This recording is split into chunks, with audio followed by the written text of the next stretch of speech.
بسم اللہ الرحمن الرحیم۔ السلام علیکم۔ سیکنڈ ایئر آج ہم خواجہ میر درد کی غزل نمبر 2 کا چوتھا شعر جو ہے وہ کریں گے۔ جوں شمع جمع ہویں گر اہل زباں ہزار،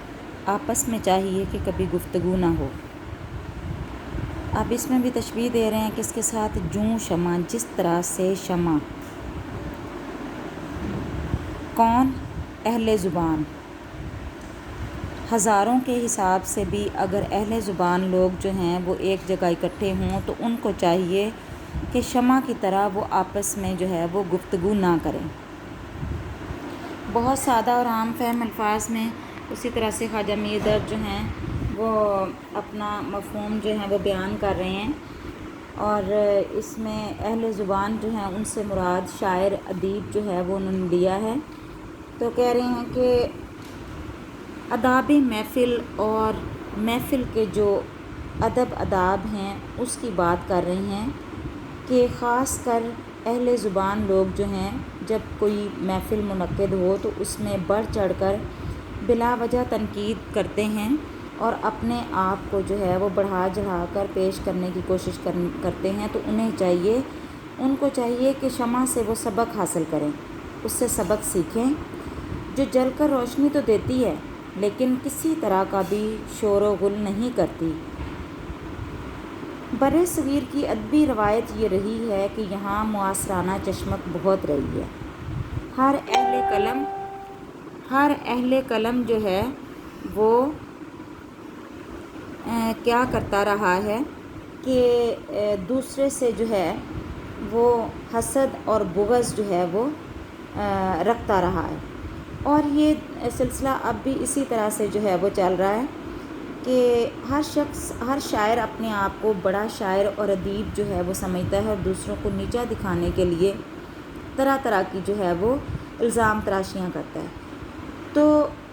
خواجہ میر درد یہ کہنا چاہتے ہیں کہ عقل مند وہ ہے جو کم بولتا ہے، کم گو ہے، اور خاموشی تو ویسے بھی عبادت ہے اور اسی میں ہی عافیت ہے، لیکن ایک ولی کی نشانی یہ ہے کہ وہ خاموشی جو ہے اس میں چھپی ہوئی اصلاح جو ہے اس کو دیکھ لیتا ہے۔ خواجہ میر درد کہتے ہیں سرتا قدم زباں ہیں جوں شمع گو کہ ہم، پر یہ کہاں مجال جو کچھ گفتگو کریں۔ اس میں بھی جو ہے وہ شمع کی طرح جو ہے وہ بتا رہے ہیں، اسی طرح سے تشبیہ دی ہے اور یہی جو ہے وہ مفہوم بیان کیا ہے۔ تو جو اللہ کے نیک بندے ہیں وہ معرفت الہی حاصل کر لیتے ہیں اور خاموشی میں بہت سے راز جو ہیں وہ پا لیتے ہیں، اور خاموشی جو ہے اس کو اپنا اوڑھنا بچھونا جو ہے وہ بناتے ہیں۔ تو یہ جو عبادت کا درجہ رکھتی ہے خاموشی، اسی کو ہی خواجہ میر درد جو ہیں وہ کہہ رہے ہیں کہ جن حقائق کو اہل زبان جانتے ہیں وہ آدمی کی سمجھ سے بالاتر ہیں۔ ایسے حقائق کو بیان کرنے سے بہتر ہے کہ چپ رہا جائے، کیونکہ ایسا کرنے سے فتنہ اور فساد پھیلتا ہے، لہٰذا عام آدمیوں کے سامنے اہل زبان راز کی باتیں نہ کریں۔ جو ہے خواجہ غالب کیا کہتے ہیں، ہے کچھ ایسی ہی بات جو چپ ہوں، ورنہ کیا بات کر نہیں آتی۔ تو تشبیہ دے کر شمع کے ساتھ جو ہے وہ اہل زبان کہہ رہے ہیں جس طرح شمع خاموش رہتی ہے، اسی طرح سے اہل زبان جو ہیں ان کو بھی کیا کرنا چاہیے، ان کو بھی خاموش رہنا چاہیے، اس سے سبق سیکھنا چاہیے کہ شمع جس طرح خاموشی کے ساتھ دوسروں کی تاریکیوں کو دور کرتی ہے، اسی طرح انہیں بھی ایسا ہی کرنا چاہیے۔ جوں صبح چاک سینہ میرا اے رفو گراں، یہاں تو کسوں کے ہاتھ سے ہرگز رفو نہ ہو۔ جوں صبح چاک سینہ میرا، جس طرح صبح کے وقت سورج کی کرنیں رات کی تاریکی کا سینہ جو ہے وہ تار تار کر دیتی ہیں، اے رفو گرو، ان سے مخاطب ہو کر کہہ رہے ہیں کہ میرا جو سینہ چاک ہو چکا ہے وہ کسی کے ہاتھ سے ہرگز سلنے والا نہیں ہے۔ اس میں بھی جو ہے وہ تشبیہ ہے جوں، جس طرح سے اس شعر میں عشاق کی دیوانگی اور چاک دامانی کا ذکر بھی موجود ہے، جو کہ روایتی شاعری کا خاص مضمون جو ہے وہ رہا ہے۔ شاعر یہ کہنا چاہتا ہے کہ اے چارہ گرو، میرے چاک گریبان یعنی دکھوں اور غموں کا کوئی علاج نہیں ہے، زخموں کا علاج کسی کے پاس نہیں ہے۔ جس طرح صبح کے روشن ہونے سے سورج کی کرنیں پھیلتی چلی جاتی ہیں اور انہیں قابو میں رکھنا مشکل ہوتا ہے، ناممکن ہوتا ہے، اسی طرح سے میری دیوانگی بھی اتنی بڑھ گئی ہے کہ اب کسی بھی رفوگر کے پاس، کسی مسیحا کے پاس، کسی طبیب کے پاس کوئی علاج نہیں ہے، کیونکہ میری بیماری لا علاج ہے۔ اس لیے جو ہے حاتم کا شعر ہے، ایسا کروں گا اب کہ گریباں کو تار تار، جو پھر کسی طرح سے کسی سے رفو نہ ہو۔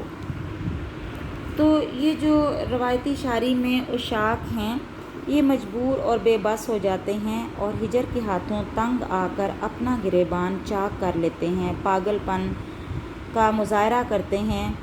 اور اس طرح سے جنگلوں اور ویرانوں کا وہ رخ کرتے ہیں، تو انہیں کوئی روکنے والا نہیں ہوتا، وہ اپنی مرضی سے واویلا مچاتے ہیں جنگل ویرانے میں جا کر۔ اس لیے شاعر یہ کہنا چاہتے ہیں کہ رفوگر کب تک میرا چاک دامن جو ہے وہ سیتے رہیں گے، یہ کام مسلسل ہوتا رہے گا اور ادھر جو ہے میں اپنا دامن جو ہے وہ چاک کر لوں گا، اس طرح سینے کا کوئی فائدہ نہیں ہوگا۔ خواجہ حیدر علی آتش کیا کہتے ہیں، ہمیشہ میں نے گریباں کو چاک چاک کیا، تمام عمر رفوگر رہے رفو کرتے۔ یعنی روایتی شاعری میں روایتی عاشق جو ہے وہ ہمیشہ اپنا گریبان چاک ہی رکھتا ہے اور کسی طرح سے وہ اس کو نہیں جو ہے وہ سینے دیتا اور نہ جو ہے وہ کوئی اس کو سی سکتا ہے۔ مصفی کیا کہتے ہیں، مصفی ہم تو یہ سمجھے تھے کہ ہوگا کوئی زخم، تیرے دل میں تو بہت کام رفو کا نکلا۔ ہاں جی، تو ہم جو ہے یہ کر رہے تھے سیکنڈ لاسٹ شعر کی تشریح، تو اس میں جو ہے میں آپ کو بتا رہی تھی کہ دیوانگی جو ہے جب وہ حد سے بڑھ جائے تو پھر اس کا جو ہے وہ علاج ممکن نہیں ہوتا، اس کا علاج جو ہے وہ نہ زنجیروں میں باندھنے سے ہوتا ہے اور نہ اس کے علاوہ کوئی اور صورت جو ہے وہ کامیاب ہوتی نظر آتی ہے۔ تو اس میں بھی وہ جو ہے وہ یہی وہ کہنا چاہتے ہیں کہ یہ کام جو ہے یہ کسی رفوگر کا نہیں ہے، وہ ہرگز اس کو نہیں سی پاتا اور نہ ہی سی پائے گا، کیونکہ ایک اور بھی اس میں جو ہے وہ بات انہوں نے بتانے کی کوشش کی ہے کہ سینے کا تعلق اس حد تک ہے کہ کوئی چیز اگر پھٹ جائے، کوئی کپڑا پھٹ جائے تو اس کو اس صورت میں سیا جا سکتا ہے جب وہ تھوڑا بہت اس میں جو ہے وہ پھٹا ہو، لیکن جب وہ تار تار ہو چکا ہو، جب وہ اس کے تمام ریشے نکل چکے ہوں تو پھر اس کو سینا ممکن نہیں ہوتا۔ لہٰذا خواجہ میر درد بھی کہہ رہے ہیں کہ اس گریبان کو، اس چاک سینہ کو سینا جو ہے وہ کسی کے بس کا روگ نہیں اور نہ ہی کسی کے لیے ممکن ہے۔ یہ غزل کا مقطع جو ہے اس میں شاعر کیا کہہ رہے ہیں، خواجہ میر درد، اے درد زنگ صورت اگر اس میں جا کرے، اہل صفا میں آئینہ دل کو رو نہ ہو۔ مقطع اپنا جو ہے وہ شعر جس میں پہلے بھی میں آپ کو بتاتی رہتی ہوں کہ جس شعر میں شاعر اپنا تخلص استعمال کرتا ہے اس کو مقطع کہتے ہیں۔ تو اس میں جو ہے وہ کہہ رہے ہیں زنگ صورت، زنگ لگی ہوئی چیز، اہل صفا نیک لوگ، آئینہ دل، دل کا آئینہ، صوفیہ کرام دل کو آئینہ قرار دیتے ہیں، روح کہتے ہیں چہرے کو۔ اب اس کا مفہوم جو ہے وہ کیا ہوگا، اے درد اگر دل میں غیر اللہ کی صورت کسی کی محبت ٹھہر جائے تو فقیروں اور صوفیوں کی محفل میں سرخروئی حاصل نہ ہوگی۔ اہل صفا میں یعنی جو نیک لوگ ہیں ان میں وہ دل جو ہے وہ نہیں ٹھہر سکتا جس میں غیر اللہ کی محبت جو ہے وہ جنم لے لے۔ اب اس میں جو ہے وہ اس کی تشریح کی طرف ہم آتے ہیں کہہ رہے ہیں کہ اہل ایمان ہر عبادت اور ریاضت جو کرتے ہیں ان کا مقصد جو ہے وہ دل کی صفائی ہوتا ہے، دل کو صاف کرنا ہوتا ہے، دل کو مصفہ اور مجلہ کرنا ہوتا ہے، کیونکہ انسانی جسم میں یہ دل جو ہے یہ بڑا اہم جز ہے، اور اس کو حدیث کی صورت میں بھی جو ہے وہ میں آپ کو بتاتی چلوں کہ آپ صلی اللہ علیہ وآلہ وسلم نے فرمایا کہ انسانی جسم میں گوشت کا ایک ایسا لوتھڑا ہے جس کے سنورنے سے پورا نظام سنور جاتا ہے اور جس کے بگڑنے سے پورا نظام بگڑ جاتا ہے، اور وہ دل ہے۔ تو دل کو آئینے سے بھی تشبیہ جو ہے وہ دیتے ہیں کہ جس طرح آئینہ صاف اور شفاف ہوتا ہے، اسی طرح دل جو ہے اس کو بھی صاف اور شفاف ہونا چاہیے تاکہ اس میں اللہ کا جلوہ اور عکس جو ہے وہ دیکھا جا سکے۔ خواجہ میر درد ایک شعر میں کہتے ہیں، کیا فرق داغ و گل میں کہ جس گل میں بو نہ ہو، کس کام کا وہ دل ہے کہ جس دل میں تو نہ ہو۔ اے اللہ تعالیٰ، جس دل میں تو نہ ہو وہ دل کسی کام کا نہیں، وہ دل جو ہے وہ کیا ہے، وہ بیکار ہے۔ تیری یاد جو ہے وہ اس میں ہونا بہت ضروری ہے دل میں، اور باقی تمام دنیاوی چیزیں جو ہیں وہ اگر اس میں جگہ پا لیتی ہیں تو وہ زنگ آلود ہو جاتا ہے، کیونکہ دنیاوی خواہشات، دنیاوی تمنائیں جو ہیں وہ اس کے لیے روگ بن جاتی ہیں، اور جب وہ روگ بن جاتی ہیں تو پھر دل جو ہے وہ صاف نہیں رہتا، وہ زنگ آلود ہو جاتا ہے، اور اس میں کسی بھی عکس کو دیکھنا جو ہے وہ ممکن نہیں ہوتا۔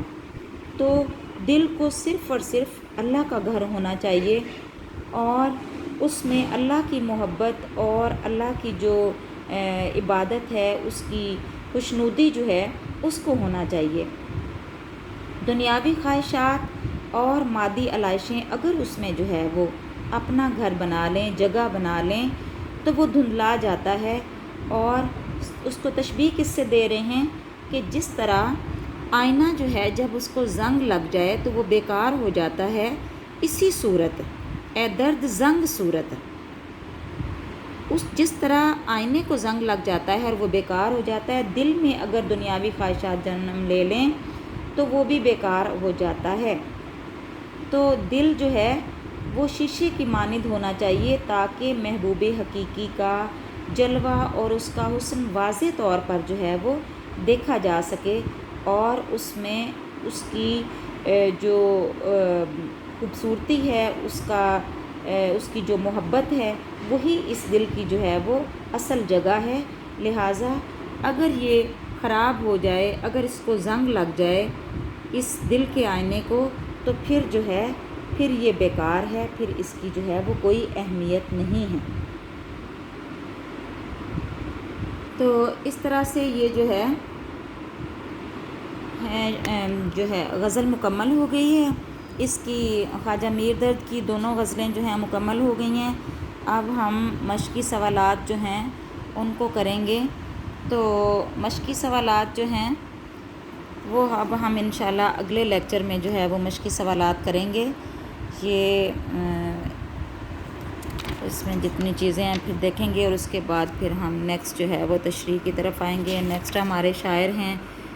شیخ غلام حمدانی مصفی، ان کی طرف جو ہے وہ ہم آئیں گے۔ اس سے پہلے جو ہے وہ ہم ان کے مشقی سوالات جو ہیں وہ کریں گے۔ لہٰذا تب تک کے لیے اللہ حافظ۔